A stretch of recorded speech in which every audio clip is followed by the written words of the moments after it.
ఇప్పుడు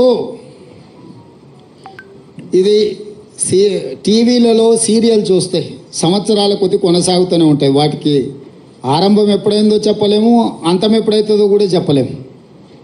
ఈ లిక్కర్ స్కామ్కు సంబంధించి కూడా కేసీఆర్ కుటుంబము టీవీలలో ఒక సీరియల్ను తలపించే విధంగా నాటకాలకు డ్రామాలకు తెరలేపినరు. ఇన్ని సంవత్సరాల నుంచి కొనసాగుతున్న ఈ డ్రామా నిన్న అరెస్టు డ్రామాతో పతాక స్థాయికి వచ్చింది.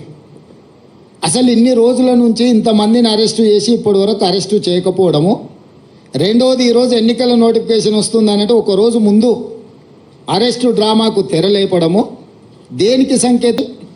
సానుభూతుల కోటాలో వీళ్ళు ప్రజల సానుభూతి బొమ్మాలి, మమ్మల్ని ఇబ్బంది పెడుతుండ్రు, మమ్మల్ని జైలు పాలు చేస్తున్నారని చెప్పుకోవాలి వీళ్ళు అని. ఈరోజు ఇన్ని రోజులు ఇన్ని నెలలు దాదాపుగా 2022లో మొదలైన ఈ డ్రామా 2024 మార్చ్ ఎన్నికల నోటిఫికేషన్కు ఒక రోజు ముందు అరెస్టుతో పరాకాష్ఠకు తీసుకెళ్ళిండ్రు అని అంటే ఈ డ్రామాను తెలంగాణ ప్రజలు గమనిస్తలేరని వీళ్ళు అనుకుంటున్నారా? రెండవది, కల్వకుంట్ల కవిత గారు కల్వకుంట్ల చంద్రశేఖరరావు గారు కూతురింటికి పోలీసులు దాడి చేసి ఢిల్లీ నుంచి ఈడీ అధికారులు వచ్చి అరెస్ట్ చేసి తీసుకెళ్తుంటే బాధ్యత కలిగిన తండ్రిగా చంద్రశేఖరరావు గారు అక్కడికి రాలేదు అంటే దీన్ని ఎట్లా అర్థం చేసుకోవాలి?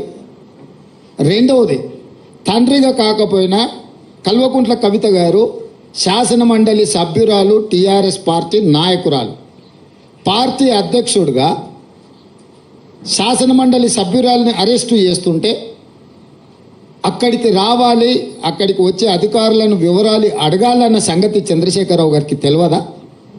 పోనీ ఇప్పటి వరకు కూడా చంద్రశేఖరరావు గారు అరెస్టును ఖండించలేదు.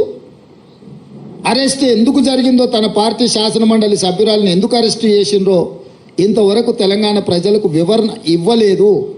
చంద్రశేఖరరావు గారి మౌనము ఏ రకంగా అర్థం చేసుకోవచ్చు?